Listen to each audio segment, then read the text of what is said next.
ஆனால் முதலமைச்சரை பொறுத்தவரை அந்த வீடியோவில் பல கருத்துக்களை தெரிவித்திருக்கின்றார்கள். அதில் எங்களுக்கு ஏற்புடையதல்ல. 1960 தமிழகத்தை பார்க்க வேண்டும் அப்படின்னு ஒரு வார்த்தையை சொல்லியிருக்கிறாரு. அதே போல பாரத பிரதமர் நரேந்திர மோடி அவர்களுக்கு கடைசி எச்சரிக்கை அப்படின்னு ஒரு வார்த்தையை சொல்லியிருக்கிறார். ஒரு அரசியலமைப்பு சட்டத்தின் மீது உறுதிமொழி எடுத்து பதவியில் அமர்ந்திருக்கக்கூடிய முதலமைச்சர் பேசுகின்ற வார்த்தையை தமிழக மக்கள் பார்த்து கொண்டிருக்கின்றார். 1996 பாராளுமன்றத்தில் தொடர்ந்து சகோதரிகள் பெண்களுக்கு கொடுக்கக்கூடிய 33% இடஒதுக்கீடு மசோதாவை எத்தனை முறை திராவிட முன்னேற்ற கழகம் பாராளுமன்றத்தில் ஆக்கப்பூர்வமாக பேசியிருக்கிறாங்க. 96, அதன் பிறகு 20 ஆண்டு காலம் தோல்வி. அதன் பிறகு 2010 ராஜ்யசபால பாஸ் பண்ணாங்க, லோக்சபால பாஸ் பண்ணல. திமுகவுடைய கூட்டணி கட்சியினுடைய தலைவர்கள், இந்திய அரசியலுடைய முக்கியமான தலைவர்கள், பெண்களுக்கு நாங்கள் இருக்கும் வரை இடஒதுக்கீடு கொடுக்க மாட்டோம் என்று சொன்ன பாராளுமன்றம். அதன் பிறகு 2023 செப்டம்பர்ல நம்முடைய பாரத பிரதமர் நரேந்திர மோடி அவர்கள் முயற்சி எடுத்து முன்னெடுத்து இந்தியாவுடைய அரசியல் தலைவர்கள் எல்லோரும் சேர்ந்து யுனானிமஸாக எதிர்க்கட்சி நண்பர்களும் இணைந்து இடஒதுக்கீடு மசோதாவை பாராளுமன்றத்தில் நாம அதை கொண்டு வந்து வெற்றிகரமாக அதை பாஸ் செஞ்சிருக்கிறோம். அது மட்டும் இல்ல, அன்னைக்கு எதிர்க்கட்சி நண்பர்கள் காங்கிரஸ் உட்பட இதை உடனடியாக அமலுக்கு கொண்டு வரணும் அன்னைக்கே கேட்டாங்க. எப்ப கேட்டாங்க? 2023 ஆகஸ்ட்ல. நீங்க சொல்லுங்க, 2024 மார்ச்ல எலெக்ஷன் அனௌன்ஸ் பண்றாங்க. அதன் பிறகு எலெக்ஷன் நடக்குது. அதன் பிறகு மத்திய அரசு, அங்க இருக்கக்கூடிய தேர்தல் ஆணையம் எல்லோருமே சொல்றார்கள் 2024 செயல்படுத்துவதற்கு வாய்ப்பே இல்லை. அன்னைக்கே நாம சொன்னோம் மிக விரைவில் செயல்படுத்த போறோம். சட்டத்தை நாம உறுதி செய்த பிறகு இன்னைக்கு ஏப்ரல் 16, 17, 18 சிறப்பு அமர்வு பாராளுமன்றத்தில் மத்திய அரசு கூட்டியிருக்கின்றார்கள்.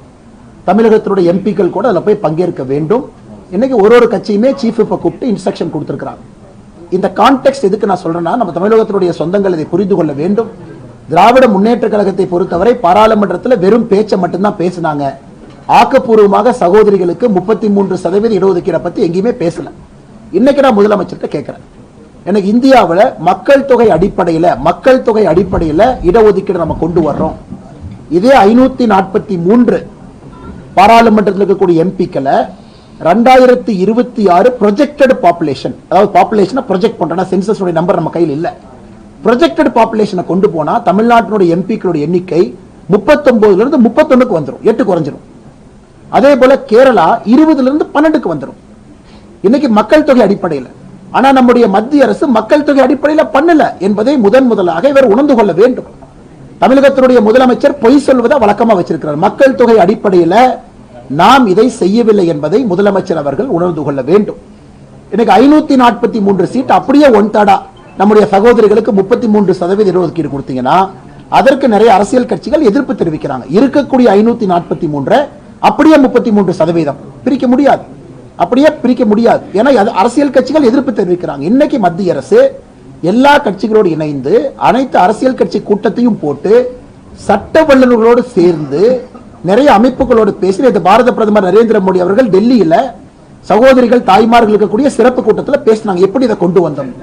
இன்னைக்கு நாம் கொண்டு வருவது யாருக்கும் பிரச்சனை இல்லாம சகோதரிகளுக்கு 33% இடஒதுக்கீடை கொண்டு வர வேண்டும் என்று சொல்லுகின்றோம். இன்னைக்கு நாம் என்ன சொல்றோம்? 543 லோக்சபா எம்பிக்கள், அதை இன்னைக்கு நம்ம கிட்ட பில் கிடையாது.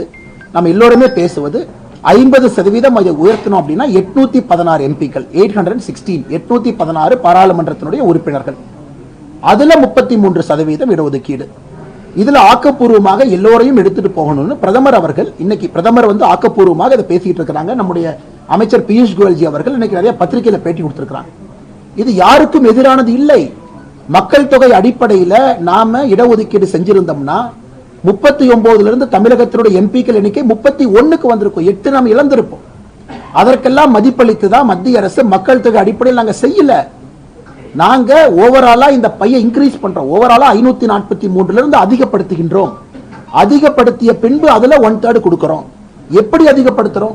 இன்னைக்கு இருக்கக்கூடிய எல்லா மாநிலங்கள் யாருக்கும் எந்த பிரச்சனையும் ஏற்படாத அளவுக்கு நேரடியாக ஒரு மாநிலத்தையும் 50% உயர்த்துகின்றோம் என்று முதல் கட்டமாக நமக்கு தெரிய வந்திருக்கிறது. பாராளுமன்றத்தில் அதிகாரப்பூர்வமாக நம்முடைய தலைவர்கள் சொல்லுவாங்க.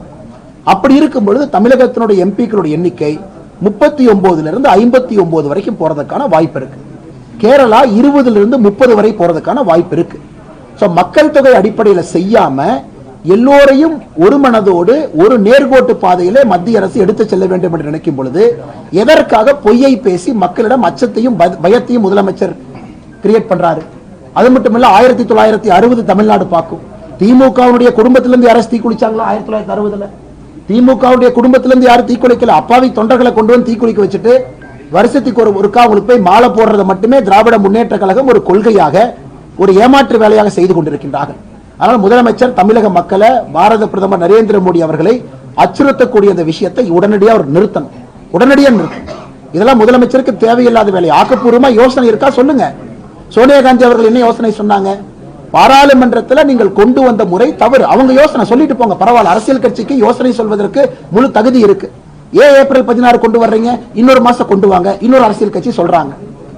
ஆந்திரா, தெலங்கானாவுடைய முதலமைச்சர் ரேவந்த் ரெட்டி காலைல சொல்லியிருக்கிறாங்க, 50% உயர்வு என்பது புரோரேட்டா கொண்டு வாங்க, 50% மாநிலத்தினுடைய வளர்ச்சி அடிப்படையில் கொண்டு வாங்க. அது ஒரு யோசனை. இன்னொரு கட்சி நீங்க ஒரு யோசனை சொல்லுங்க. எல்லோரும் யோசனை செய்த பிறகு எந்த மாநிலத்துக்கும் பிரச்சனை இல்லாத அளவுக்கு இதை உயர்த்தணும். அதுல சகோதரிகளுக்கு 33% இடஒதுக்கீடு கொடுக்கணும். முதலமைச்சர் புரிந்து கொள்ள வேண்டும். ஒரு கனிமொழி கருணாநிதி அங்க உட்கார்ந்து இருந்தாங்கன்னா பெண்களுக்கான ரிசர்வேஷன் வரப்போறது கிடையாது. உங்களுடைய தங்கச்சி அதே போல தமிழச்சி தங்கப்பாண்டியன் உட்கார்ந்து இருந்தா ரிசர்வேஷன் வரப்போறது கிடையாது. தமிழகத்தில் குடும்பமாக தங்கப்பாண்டியன், அவருக்கு பிறகு அவருடைய மகள் தமிழச்சி தங்கப்பாண்டியன் உட்கார்ந்து இருக்கிறாங்க.